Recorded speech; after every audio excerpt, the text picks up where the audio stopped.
Hello प्यारे बच्चों, नमस्कार। मैं अंकित सिंह स्वागत करता हूं आप सभी का अपने इस प्यारे से यूट्यूब चैनल इंग्लिश विद अंकित पर। प्यारे बच्चों, कैसे हैं आप सब? आई होप आप सब बहुत ही स्वस्थ, मस्त और ज़बरदस्त होंगे। प्यारे बच्चों, आज हम हैं मॉडल्स के तीसरे पार्ट में ऑट टू को लेकर। प्यारे बच्चों, आज हम सीखेंगे ऑट टू के यूजेस को और आज ये मॉडल का लास्ट पार्ट होने वाला है। प्यारे बच्चों, फटाफट से चलते हैं अपनी टॉपिक की तरफ बिना समय गंवाए। तो प्यारे बच्चों, सबसे पहले हम देख लेते हैं ऑट टू का मतलब क्या होता है। अगर मैं देखूँ ऑट टू का मतलब, तो ऑट टू का मतलब भी होता है चाहिए। क्या? ऑट टू का मतलब भी होता है क्या? चाहिए। अब एक चीज थोड़ा सा आप सोच रहे होंगे कि उस दिन इससे पिछले वाले पार्ट में मैंने आपको सिखाया था शैल, शुड, विल, वुड, तो उसमें मैंने आपको शुड का मतलब भी यही बताया था, चाहिए।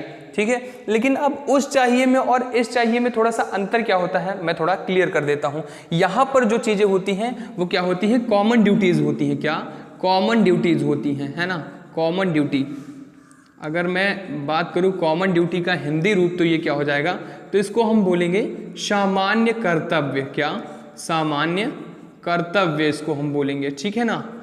अब यहाँ पर कॉमन ड्यूटी मतलब वो मेरी भी, आपकी भी और सबकी ड्यूटी वो होती है, तो उस जगह पे हम ऑट टू का प्रयोग करते हैं। किसका?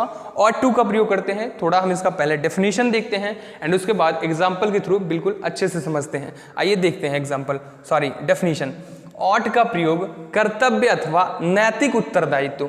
ऑट का प्रयोग कर्तव्य अथवा नैतिक उत्तरदायित्व यानी मोरल ऑब्लिगेशन प्रकट करने के लिए होता है। ऑट टू एक फ्रेज है, फ्रेज तो आप समझ ही रहे होंगे, एक फ्रेज है। अकेले ऑट का प्रयोग नहीं किया जाता है। अगर मैं ये बात करूं कि टू को हटाकर मैं केवल ऑट लिखूं तो उसका प्रयोग नहीं किया जाता, अकेले ऑट का प्रयोग नहीं किया जाता है। ठीक है, हाँ, थोड़ा सा इसका मैंने रूल भी लिख दिया है इसमें, कैसे आप इसको यूज करेंगे, है ना? पहले आपको सब्जेक्ट लिखना है, उसके बाद प्लस ऑट टू, पहले सब्जेक्ट फिर ऑट टू, उसके बाद में वर्ब की फर्स्ट फॉर्म लिखनी है, वर्ब की फर्स्ट फॉर्म लिखनी है एंड उसके बाद ऑब्जेक्ट आपको लिखना है। इतनी सी बात समझ में आई ना? बिल्कुल समझ में आनी भी चाहिए। अब थोड़ा सा हम इसका एग्जांपल देखते हैं एंड उससे समझने का प्रयास करते हैं। आइए देखते हैं।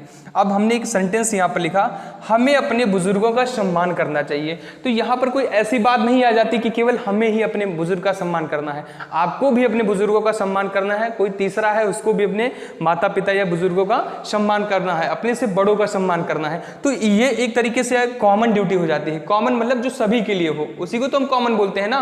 तो ये एक तरीके से कॉमन ड्यूटी हो जाती है, यानी हमारा सामान्य कर्तव्य हो जाता है। हमारे माता पिता, हमारे बुजुर्ग हैं या किसी के माता पिता हैं तो उनका सम्मान तो करना ही चाहिए। तो इसके लिए हम ऑट टू का यूजेस करके फ्रेम कर सकते हैं। देखते हैं कैसे। We ought to respect our elders. We ought to respect our elders. हमें अपने बुजुर्गों का सम्मान करना चाहिए। यहाँ पर कॉमन चीजें आ जाती हैं, तो यहाँ पर हम किसका प्रयोग करते हैं? ought to का प्रयोग करते हैं। रिस्पेक्ट यहाँ पर वर्ब की फर्स्ट फॉर्म आ जाती है। किसकी? वर्ब की फर्स्ट फॉर्म आ जाती है। तो ought to का प्रयोग हम ऐसे सीखेंगे। थोड़े से और एग्जाम्पल हम देखते हैं और अच्छे से समझते हैं। अगला एग्जाम्पल क्या है? हमें गरीबों की मदद करनी चाहिए। हमें गरीबों की मदद करनी चाहिए। तो यहाँ पर भी एक तरीके से ये हमारी कॉमन ड्यूटीज हो जाती है। ठीक है ना?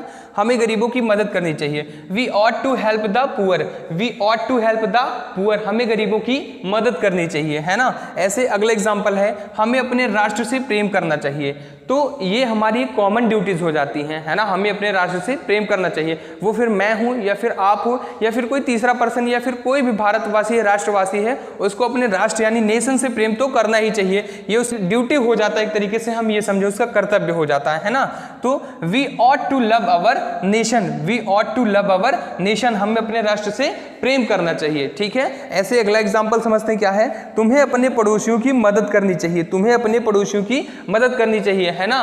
तो ये भी एक तरीके से ड्यूटी हो जाती है। और इसको हम कैसे फ्रेम करेंगे? You ought to help your neighbours. You ought to help your neighbours. तो ये थे बच्चों कुछ ऑट टू के example. I hope ought to बढ़िया से आपको अच्छे से समझ में आया होगा। और यहीं पे हमारा मॉडल्स का एकदम एंड हो जाता है, यानी सारा मॉडल्स हमने अच्छे तरीके से 3 पार्ट्स में कवर कर लिए प्यारे बच्चों। तो आई होप प्यारे बच्चों मॉडल्स का ये लास्ट टॉपिक ऑट टू आपको अच्छे से समझ में आई हो। और ये वीडियो आपको कैसी लगी कमेंट बॉक्स में अपना एक प्यारा सा कमेंट करके हमें ज़रूर बताएं। अगर वीडियो अच्छी लगी हो तो इस वीडियो को एक लाइक ज़रूर करें एंड हर बार की तरह शेयर करें इस वीडियो को अपने दोस्तों के पास। प्यारे बच्चों, मिलते हैं अगले वीडियो में आपको किसी अच्छे से टॉपिक के साथ। तब तक आप अपना खूब ख्याल रखें। प्यारे बच्चों, इस वीडियो को लास्ट तक देखने के लिए आपका बहुत बहुत धन्यवाद।